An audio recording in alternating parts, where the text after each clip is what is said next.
everyone, and welcome to yet another episode of the Movie Maniacs Podcast. Woo! What's up, guys? This is episode number 18. We're slowly creeping up to 20.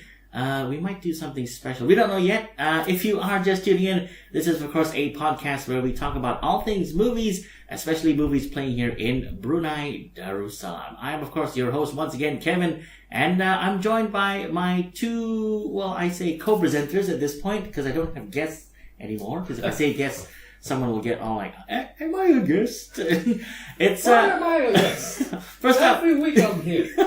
First up, we have Del. What's up, Del? This is like my second home, even though I'm not invited in most of the time. But yeah, it's been so hot this few days. It's hot. So it's hot now. Like looking out the window. You know why TV's not here? Because he said it's too hot to come out. So that's it. If you're tuning in and hoping to hear Tibby on this episode, apologies as he's unavailable this week because it's too hot. Yes, and do write in to let me know who you are that you are anticipating to hear TV's voice. Alright. moviemaniacspod@gmail.com. Nice way to work in the our email address.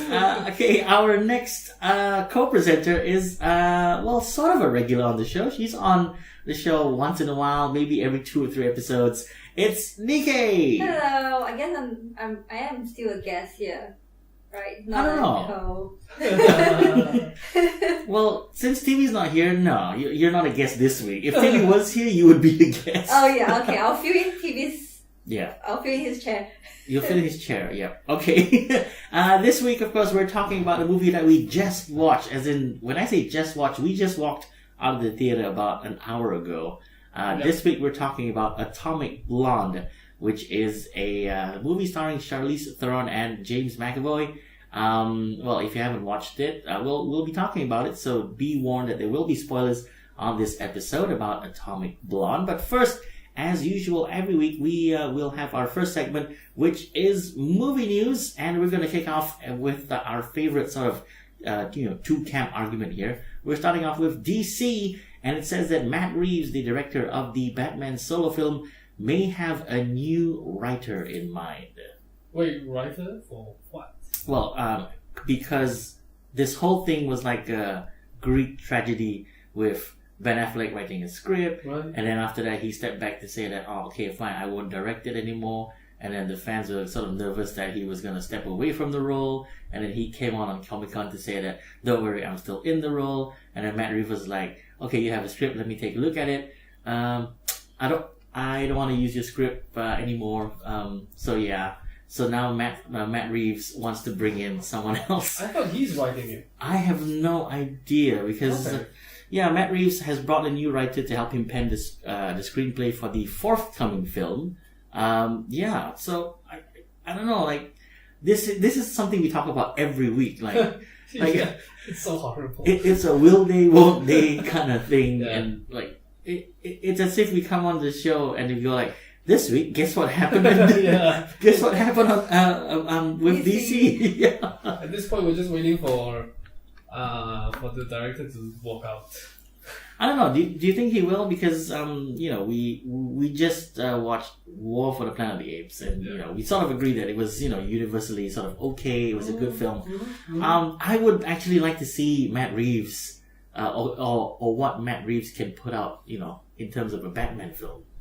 Yes, I would love to see it, and I do hope he makes it. It's just that, like you said, every week we're talking about this particular movie that nothing has been set in stone, or nothing has been confirmed. We have no release date. Oh wait, there is a release date. There's 2019. Yeah, there's a target date. Yeah. Target year at this point. Yeah. It could be like the end of 2019 for all we know.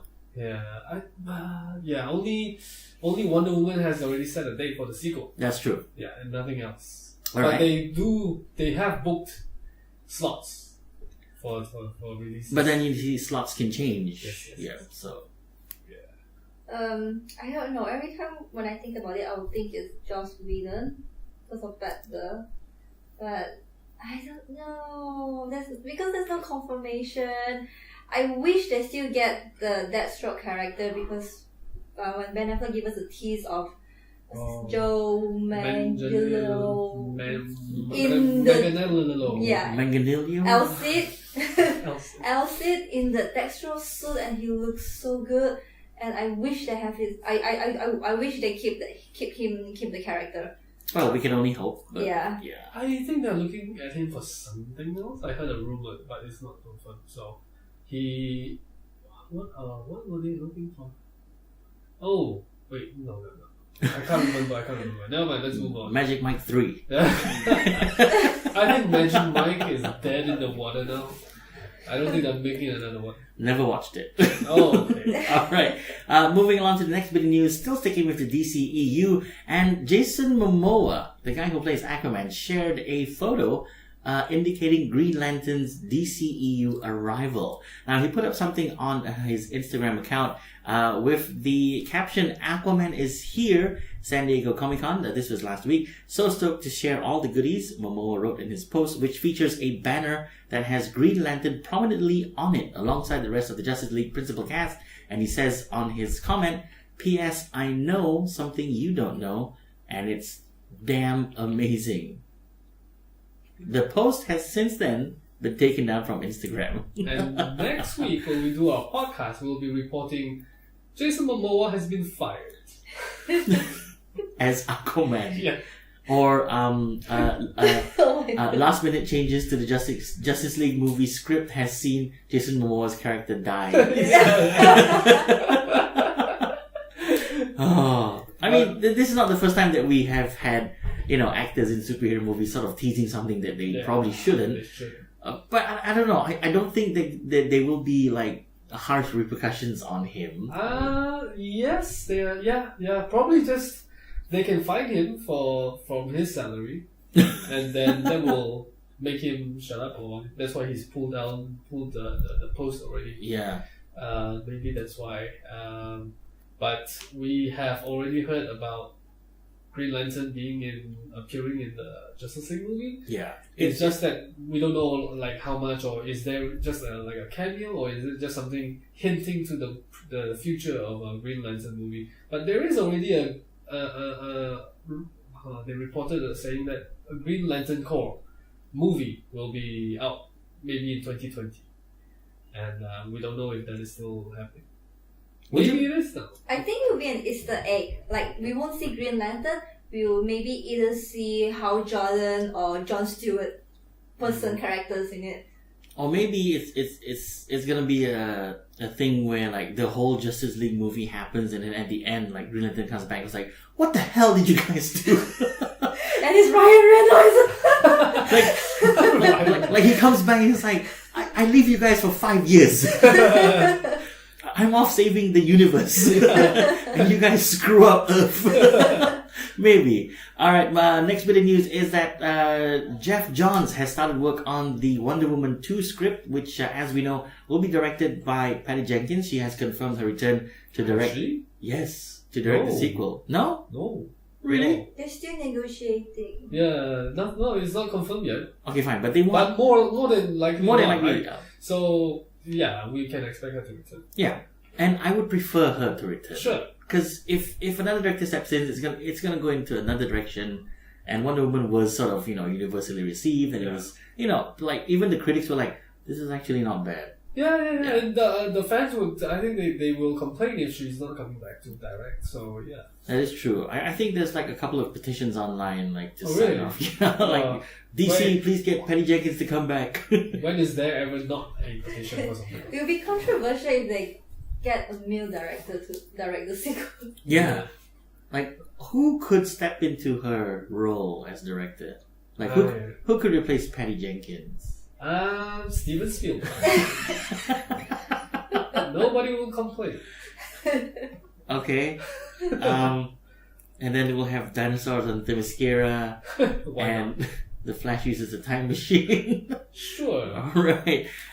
Still with DC, Kevin Conroy, who voices the animated series of Batman, has crowned Ben Affleck as the best live action Batman because you're lying. What else did he say? Okay. Yeah. This is just in for you. I wouldn't have said that if you didn't prompt me. But wait, Kevin. Because Is it live action Batman / Bruce Wayne or just Batman? No, live action Batman. Because I wouldn't have said it because this guy is not tied to the live action movie. Correct. So he's got no there is if he say it's not good, then it reflects nothing on the movie. If he says it's good, it reflects nothing on the movie as well because he's not in the movie. So that is kind of true. Yeah, it's kind of a fair point, but for the other actors who play Batman, we've seen them in multiple movies already. And Ben Affleck, we've only seen him one in Batman v Superman, and then a short cameo in Suicide Squad. It's not enough to say he's the best. To justify, right? But that is his opinion. So yeah, but I don't know. I don't know what the process is to do voice acting as the animated Batman, but maybe Kevin Conroy has to dress up as Batman. Going to the studio. Yeah, going to the recording booth and then wears the mask and he was Yeah. like, "Alright, Batman." Yeah. I don't know. And then he just looks at himself in the mirror and he looks at Ben Affleck and goes like, "Okay, you win." Because of the physique.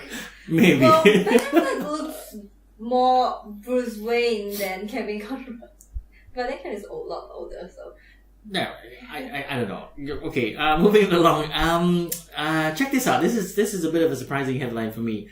Wonder Woman, the movie that came out this year, is the favorite film of 2017. We're barely halfway through the year, and the person who has Wonder Woman as his favorite film of the year is Chris Hemsworth.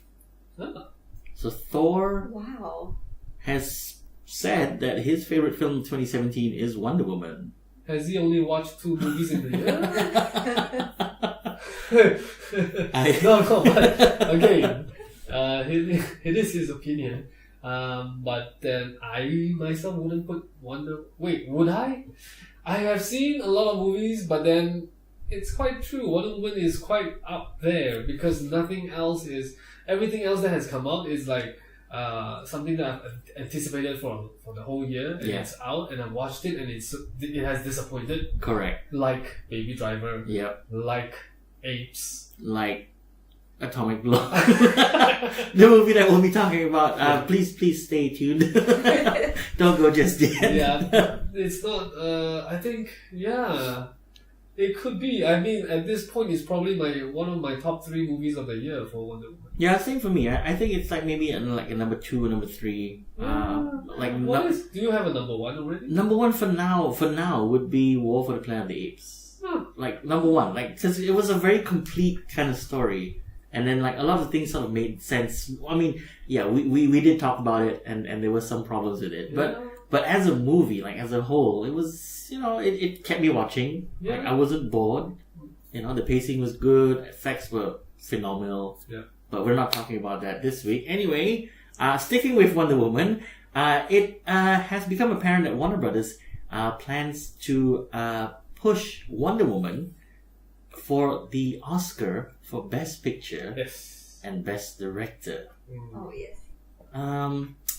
Now, I said that Wonder Woman was like my top 3, but I don't think it deserves an Oscar for Best Picture. For Best Picture, probably not. But then if they open up to 10 movies, it could. Like Chris Hemsworth said, it is his favorite movie so far. And I'm just thinking like what else could be better than Wonder Woman. I don't think anything else comes. Like for this year. For this year, for so far, this year. Logan, yes, but Logan.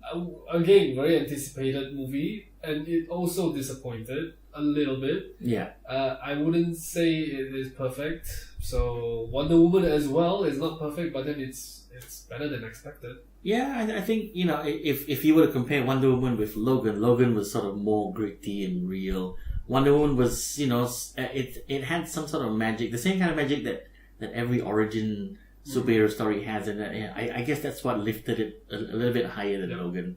But for Patty Jenkins, definitely, I would say yes. Go try to get her nominated as the best director. Yeah, because she did really well for this movie. That is true, and overall, it would look good for Warner Brothers and DC, to say that look, we've maybe not the movie as best picture, but our director who is breaking bounds and being the first in this and that, and I see where this is going. But do you think they'll be able to pull it off?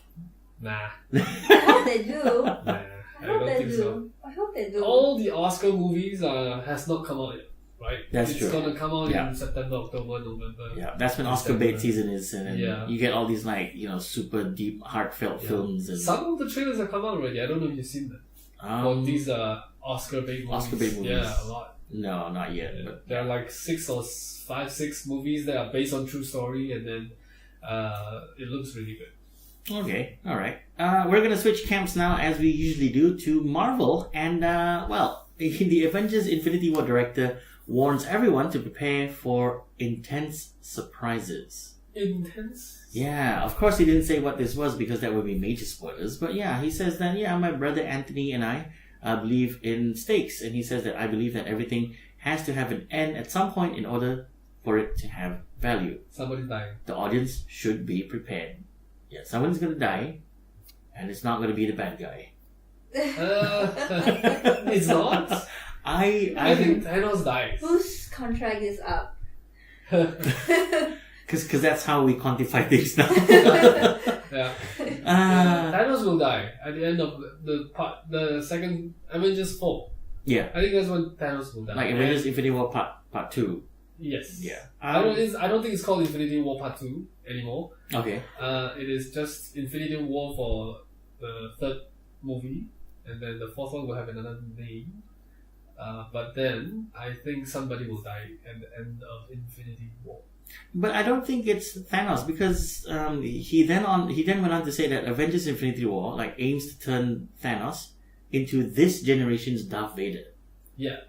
So that's why Thanos will die at the end of Avengers 4. Oh, okay. Somebody will die in Avengers 3. One of the good guys. The good guys. So yeah, Hawkeye, Black Widow, Scarlet Witch, Captain. I think they will probably play on this because they say that the next movie, which is Avengers Infinity War, will really explore the Vision and Scarlet Witch relationship. Yeah. So they may be playing on that, to say that maybe one of them is no longer around. I think it's Vision, because he's gonna rip the stone off his head. I don't think he'll die from that, will he? I know who's gonna die. Spider-Man. Because Marvel's gonna kill him off and say, you know what, we're not giving it back to you. We're just gonna kill him. Sony, sorry. Yeah. It was fun while it lasted, but you don't want to negotiate the contract for us to get him back? We kill him. Alright. This is a bit of worrying news coming out of Marvel. And it's not exactly Marvel news. It is Marvel news, but it's from 20th Century Fox. And it's about the Deadpool 2 movie. Now, the director for this movie is Rob Liefeld, and he compares Deadpool 2... The what, sorry? The director, did you say? Yeah, Rob Liefeld. He's the creator. Oh, he's the creator, sorry. Rob Liefeld. He has compared Deadpool 2 to Rush Hour. He says that the dynamic between Josh Brolin and Ryan Reynolds as Deadpool. Josh Brolin is of course playing Cable. Yeah. They have Thanos. Sort of the same magic comedic action that Jackie Chan and Chris Tucker had on screen. I don't know if I want to see that. It's fine, but then what does Rob Liefeld know really? He created Deadpool, no doubt, but then he is not in the movie business, or he is not directly linked to the movie making process. So he has said a lot of things before Deadpool came out, and some are accurate, some are not so accurate. So this could be one of those things. You think he's just sort of trying to ramp up interest in the movie? He's always doing it. If you see this guy in interviews, he cannot stop talking. Or maybe he's worried because he saw dailies or a rough cut and he's like, oh my god, this is not funny. Guess what, guys? It's funny. It's just like Chris Tucker and Jackie Chan. You know, It's not a bad thing though. Rush Hour. I like the first Rush Hour. I don't think it reflects in the movie. I think just looking at them behind the scene having so much fun, and just like, these two of them reminds me of Jackie Chan and Chris Tucker. that may be the case. Like they have such chemistry off camera. Yeah. Have they? They haven't started filming, have they? I have no idea. Oh wait. They have. Yeah. I don't know if Cable has started or not. I think he has. Oh, yeah. Okay. Because we saw Josh Brolin at D23 and he was ripped. Yeah, then he has been preparing for the role. We don't know if he has started filming. That is true. But has Liefeld seen the dailies? It doesn't say in the article. He just says, I believe that it's like this. He believed. Maybe he's basing it on the script or this. Yeah. I don't know. I think it's just looking at them having lunch together. It's like, it just reminds me of that movie. Yeah. Liefeld talks a lot. Yeah. Because, what else is he going to say? All right, moving it along to something that we haven't really heard from in a while. It's Spawn. And there was news that came out of Comic-Con where Todd McFarlane sort of wants to reboot the franchise. Yep. The first live-action movie was a disappointment, and it came out in the mid-90s, I want to say. And it was, it tells the story of Spawn. And now Todd McFarlane has sort of taken the reins back creatively and says that he wants to reboot the Spawn movie. And he says that his Spawn movie is inspired by Jaws. Yeah, this one I am blanking out because I don't know what he means. Yeah, like... Oh, wait, I know. Jaws, he's comparing in the sense that Jaws is like the main villain, right? But the story doesn't center around Jaws. It's not like every scene that we see has Jaws in it. But every scene has the what is that? The police, the detective? No, the ranger or the local police guy. Yeah, that guy. So it's same as Spawn because Spawn will have a local detective guy that they will focus on as the main character, and then Spawn just pops in and out. So then, the Jaws will be like the threat of this movie. Spawn will be. Not the threat. Spawn will be the drunk captain of the boat.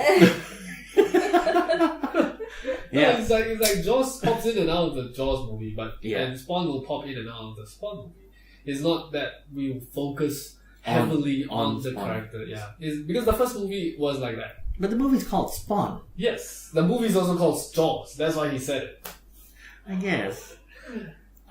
I don't know if this will have the same effect as Jaws though, because they were, we've heard stories about people who watched Jaws back in the 70s, and then right after the movie, people were scared of the water. Yeah. They were scared to even sit on the toilet because there was water, and it reminded them that there was a shark and this and that because it was so it wasn't traumatizing. It was just scary. But will this have it would be funny if this had a similar effect and Spawn comes out and there people get afraid of something. Shadows. Light. I don't know, red capes or something. Maybe. Superman. Blue clowns. Blue clowns with he had the makeup, and then he turned into a demon. That was John Leguizamo's character in the Spawn movie. That's creepy. Yeah, adding on to that, Todd McFarlane envisions Leonardo DiCaprio as the film's star. So again, would he be the detective? The detective. Or Spawn? No, the detective. Why put Leonardo as somebody in a costume and makeup when you can have Leonardo acting? That is true.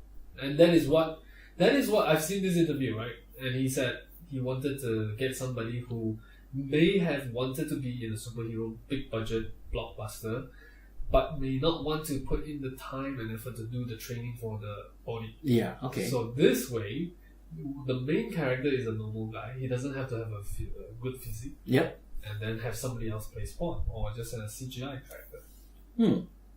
That's interesting because if Leonardo DiCaprio is in this movie, one, you have star power. Yeah. Two, you have his acting chops because he's great. He sort of, he really delves into a character. Which means Spawn is a nominated movie by the end of the probably an Academy Award nominated movie. At least, like a contender. Leonardo. Politics. Hollywood is politics, guys. Here's we're gonna jump a little bit and and talk about James Bond and Daniel Craig. Well, we talked about this on the show a couple of weeks ago, and he has confirmed that he will come back for another Bond film, and the 25th James Bond film is scheduled for release in 2019. I don't know, I'm sort of getting a bit of Bond fatigue because I feel like it's part of like this whole James Bond train now that Daniel Craig's in it, and then there's some controversy. He doesn't want to do it. He publicly says it, and after a while, the fans go like, "Oh no, but you're so great!" And then Really, fans say that? I don't know. And then he comes back and was like, "All right, fine, I'll do another one." And then I don't know. I don't know. Like fans are already picking the next Bond. Like who should be the next Bond? Yeah, that's what I thought. Like, yeah. Idris Elba was a contender at one point. Loki. Yeah, Tom Hiddleston. Yeah. But then I think if he wants to come back, he better take all the feedback from the previous movie. Like he's just mailing it in. He's not giving a good performance. He looks like a zombie. And then act more in this new one and go out with a bang. Maybe this. Yeah. I think this should be his last one. Yeah, I think so too. I think he wanted because it's the 25th, so it's special. So you could take that. Oh yeah, that is smart. That was smart. Maybe.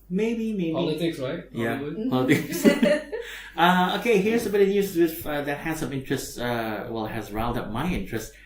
James Cameron says he wants to reinvent the Terminated franchise with a new trilogy. So I don't know what this means. This is where I go. What else can he say? It's his thing, and then he's gotta keep it alive. Well, this is because they were... Well, I was excited about this. Terminator 2 Judgment Day is having a 3D re-release in August. So you're getting it? Yeah, probably. Like, just for me to enjoy. But then when he was asked about the future of the franchise, he said that the question is, has the franchise run its course or can it be freshened up? He said that, can I still have relevance now where so much of our world is catching up to what was science fiction in the first two films? We live in a world of predator drones and surveillance and big data and emerging AI. So, I don't know, like all the things that he has said or that he sort of put up on the screen for Terminator 1 and 2, they're sort of making their way into reality. Like drones are around, AI is a thing now. Yeah. I don't know, do you think he should come back and make another one, or should he just do his Avatar films and then that's it? If he is doing a Terminator movie again, he will not be directing. He'll just be producing. He's gonna get someone else to direct because he's busy with Avatar. Yeah. So I don't know if I want to see anyone else direct Terminator. I would rather have him direct. Yep. And maybe at this point we should let Terminator, the franchise, take a break until he finishes all the Avatar movies, and then he can concentrate on. Yeah, then he can do it properly. Yeah. Because if not, it will just be a waste. Because the Terminator franchise is such a great franchise. Yeah, it'll just be like the previous one. Yeah, the stupid time traveling one. And then it'll just be somebody else directing, and then he comes in and say, "Yes, this gets my stamp of approval." What else is he gonna say, right? We really have to make that shirt. Alright, there was a trailer that was released. It's the second trailer for Stephen King's It. Now, I watched it. Now, the first trailer was kind of, creepy. This sort of ups it. Yeah. It really ups the ante. It still doesn't tell you the story A to Z. It does what a trailer is supposed to do, which is sort of pique your interest and show you sort of, things that would, get you in the cinema. Like, my favorite bit from there was, in the first trailer, we saw them watching like a slideshow. Yeah. And then it just kept going and going, and then you see Pennywise's face sort of be revealed. In this one, this second trailer, we see Pennywise and he was drawn. Yeah. Like in some, I don't know, like town record book or something. Oh yeah, like a records. Yeah. Drawing. I don't know. It's really creepy. The second trailer, I have to admit, shows a little bit more of like the underworld, and then we see some kid floating, and I'm like, okay, this is getting a bit weird. I never watched the first film because I was too scared to watch the first film. It was a miniseries on TV. Yeah. It wasn't a movie. Didn't watch it again. Yeah.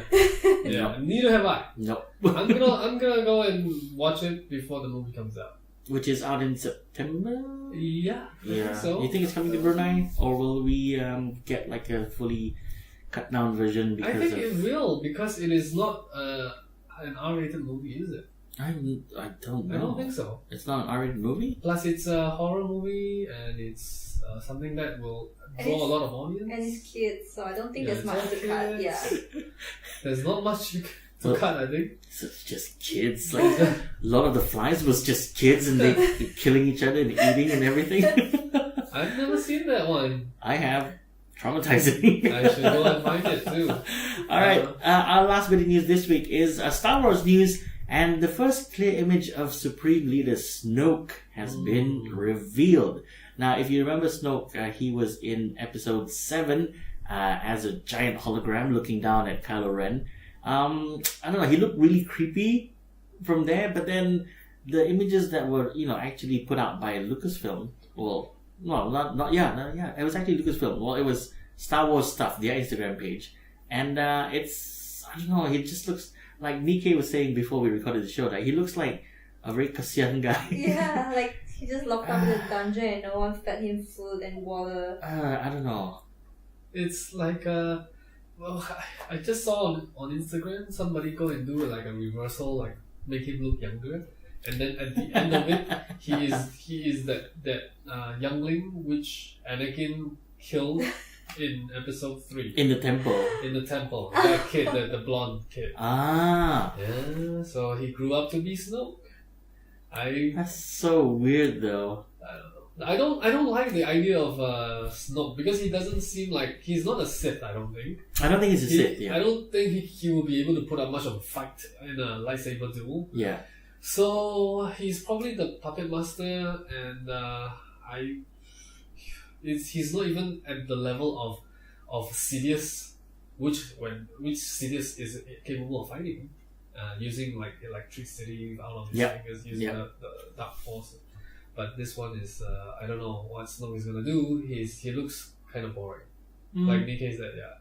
Well, somebody needs to feed him. I guess we just have to wait and see. What happens in episode 8, which is coming out in December. Yeah. I don't know. I'm obviously we're all looking forward to it, but then I don't know. They should not be releasing these images. But we've seen Snoke.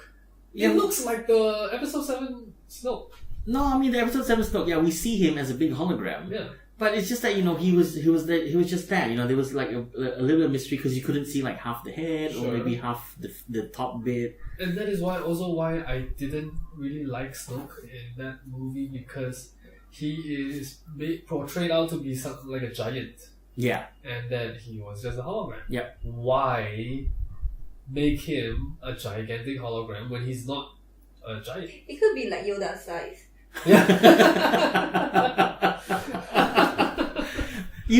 what's even more what's even more intriguing is that we saw behind the scenes clips of Andy Serkis doing the motion capture for Snoke, and he was actually put up on a platform like 30 feet in the air, looking down. Oh, yeah, okay. In his mocap suit, sitting on a chair as Snoke, like looking down, like proper looking down. And I'm like, if that was the intent, and he was, I don't know, like he's supposed to play a big character, which was the hologram, but if we're gonna say that he's human size or maybe even like Yoda size, would that be necessary? No, it's not. That's why. Yeah. He is human size, because toys have already spoiled the character. Yeah, that's true. The Lego figure is same size as the other normal human figures. Oh, I wish he's Yoda size now. No, he's not. If he was Yoda size, his legs wouldn't bend. Yes, correct. That's true. He will have the short legs. He'll have the short legs. Yeah. Alright, so that's the news this week on the Movie Maniacs Podcast. If you'd like to get in touch with us here on the show, you can do so via our Gmail account, which is moviemaniacspod@gmail.com.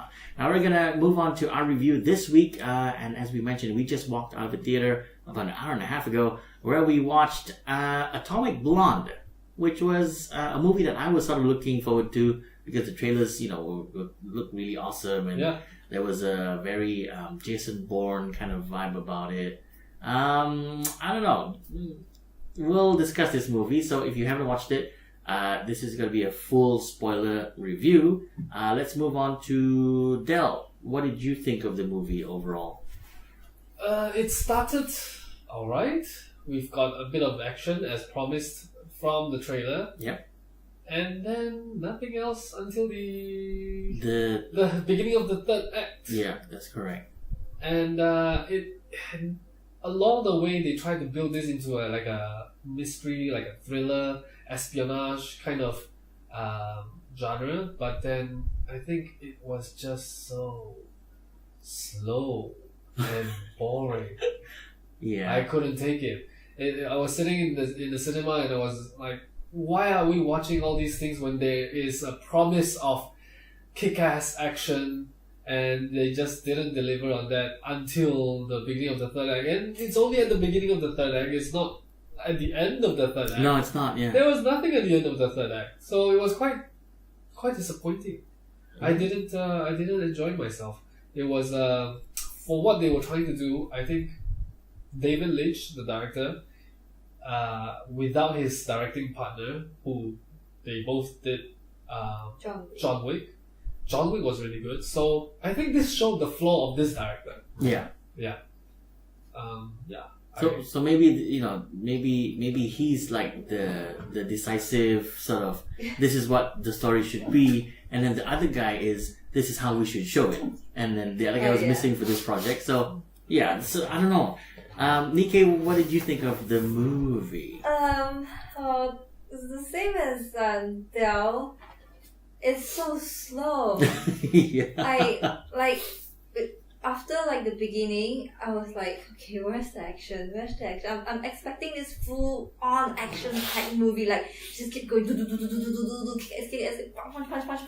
And I was like expecting that, and I was like, because they have the teaser last time, like the one shot fight scene at staircase. Yeah. I was expecting that, when is that coming up? Yeah. And it was like towards the end of the movie, like way towards the end. Yeah. And then after that, that's it.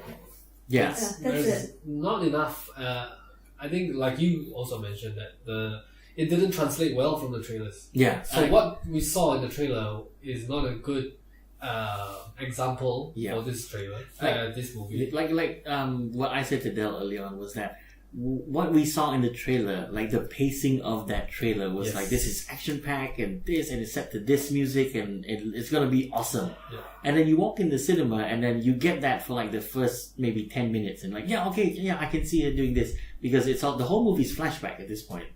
Yeah. And then after that it gets into the nitty gritty of the story, which is, a spy thriller. But the thing is that, we know why this movie exists. It's because, the lead character, which is played by Charlize Theron, has to get back a microfilm which has all the spies' names on it. Something like that. It's never clearly shown to us. We don't know what we don't exactly know what it is, and it's contained in a watch.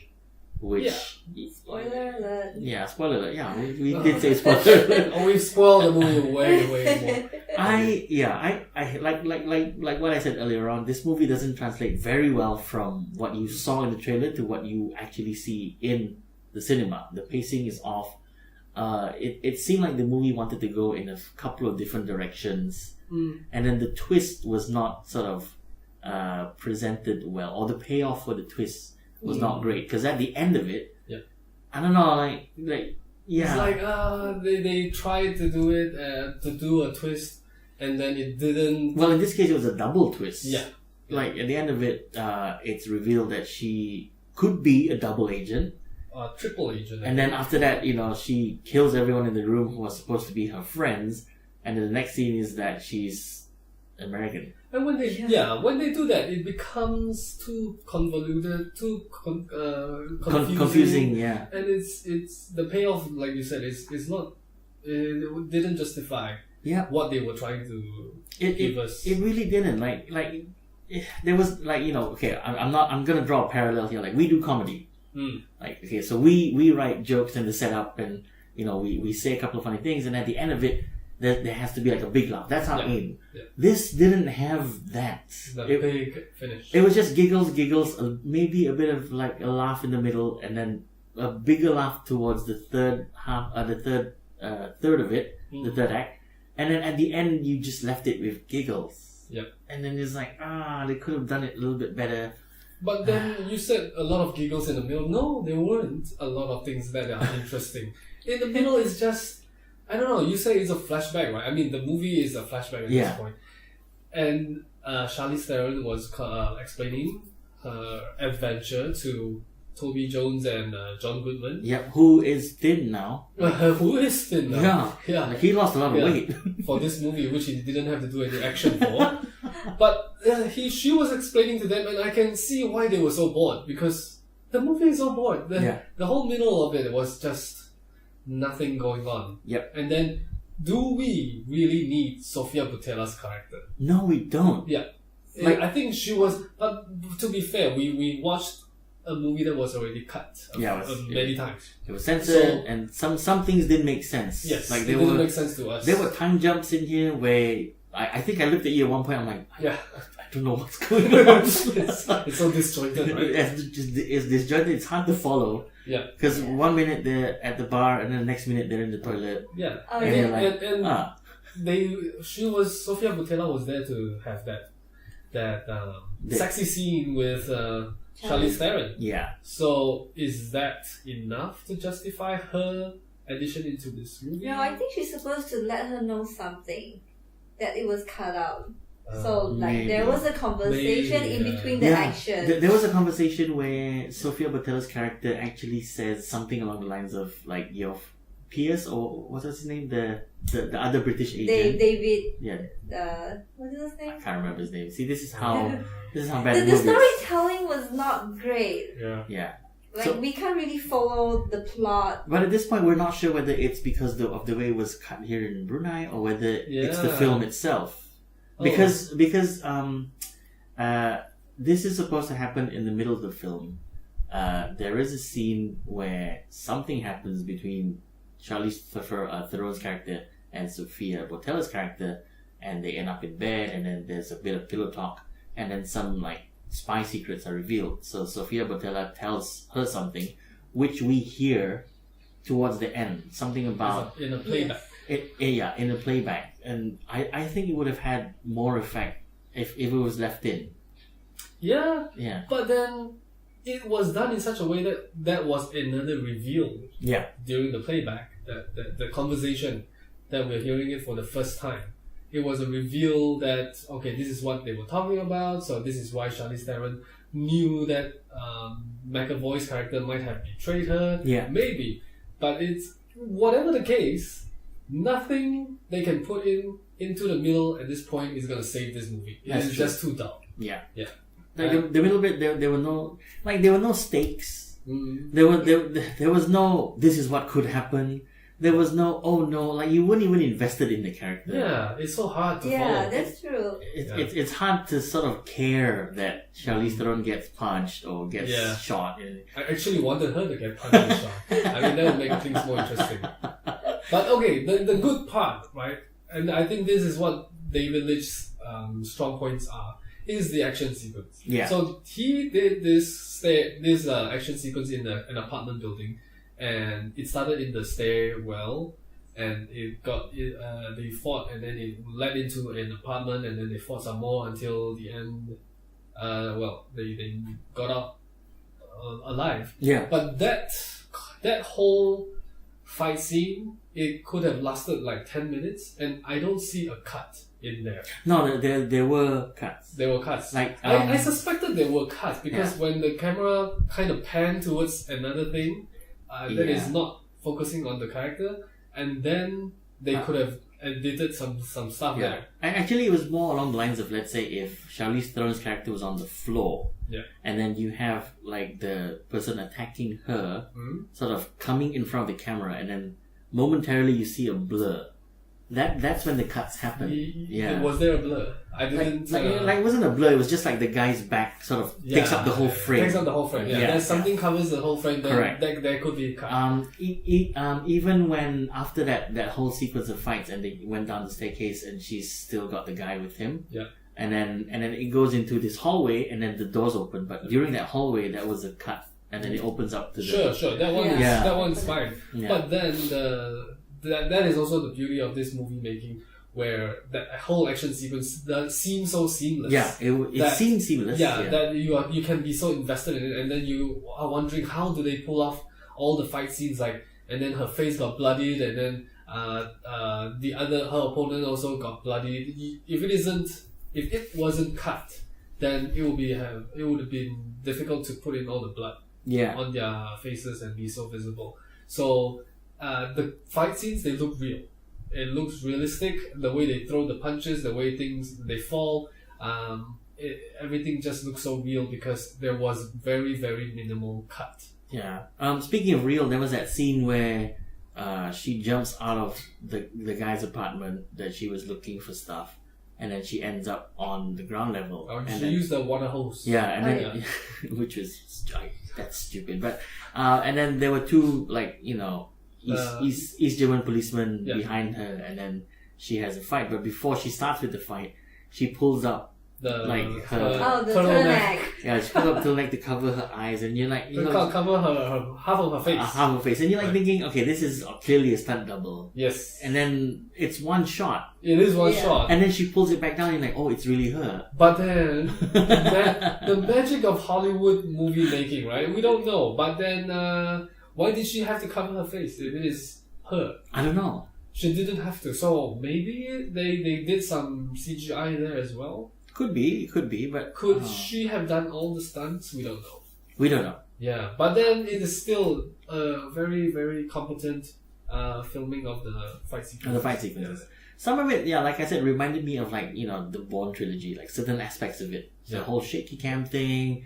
But when they did John Wick, they also did something like a long sequence without cut.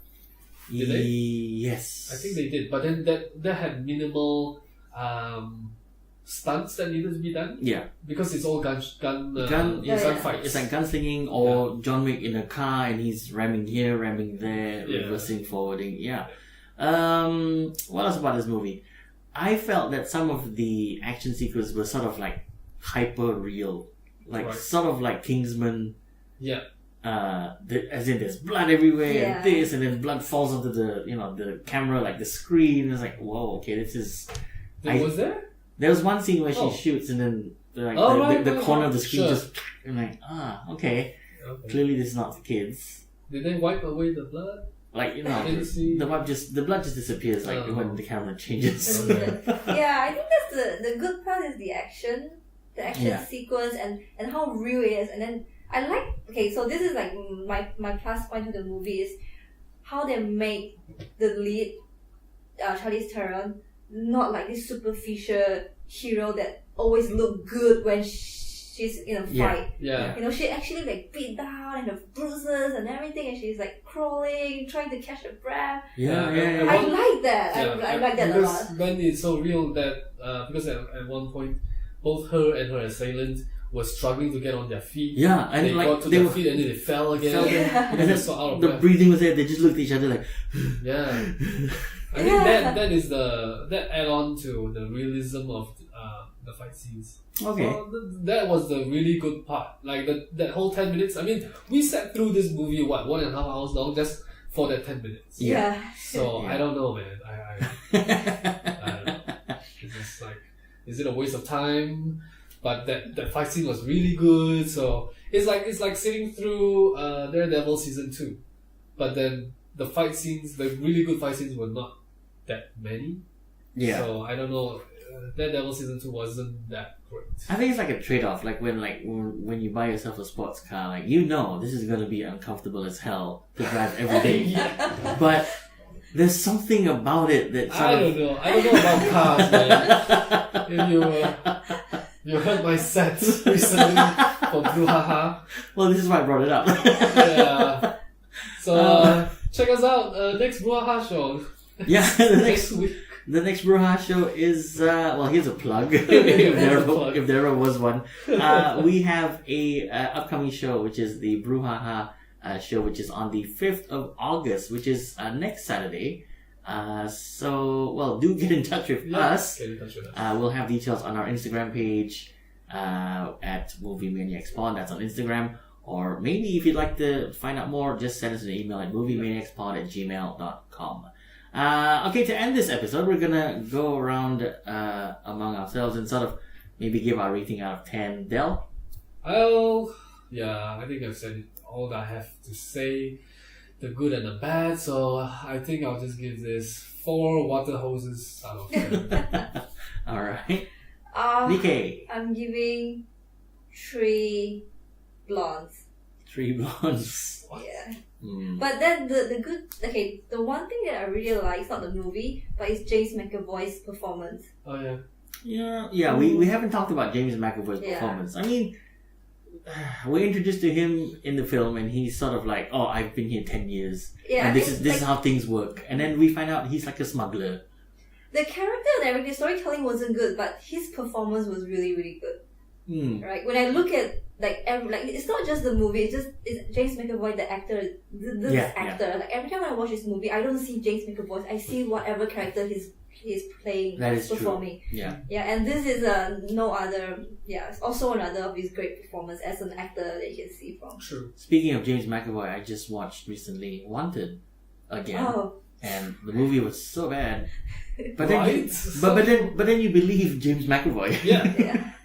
I don't like that movie. Yeah. I have many problems with that. What, culling a bullet? Yes, that for one. Alright. My rating for this movie, this is gonna sound bad, but I'm gonna give it like a 5. And I can see Del sort of looking at me why? You said bad, but then you said 5. That's higher than our score. Yeah, the only reason I give it a 5 is because I think that, this is a movie that if you just, if you want to see like a fight scene, you go watch it. Like if you know what you're getting yourself into, there is a twist or two, which sort of, brings up the value a little bit, although it could have been executed a little bit better. And the storytelling needs work, especially on the middle bit, because it was, for lack of a better word, the middle bit was gutless. Yeah. It was like, where is this going? Yeah. And then things pick up again towards the end, but then drops off again. Yeah. At the end. Because we are so confused by the end of it. Yes. Like, what's going on? It could be the cuts that were made here in Brunei. It could be just the movie itself. We don't know until we get another copy. Yeah. We'll wait for the Blu-ray release. And Blu-ray in close and in inverted commas. Yeah, Blu-ray. Yeah. Alright, so that's our thoughts on the movie that we're talking about this week, which is Atomic Blonde. It's still showing in local cinemas, so if you have not watched it, do head on over and see for yourself whether you like it or not, and maybe tell us about it on our Gmail account, which is moviemaniacspod@gmail.com. And that's going to be it for us this week on the Movie Maniacs Podcast. Anything else you want to say? Maybe another plug for the show this weekend?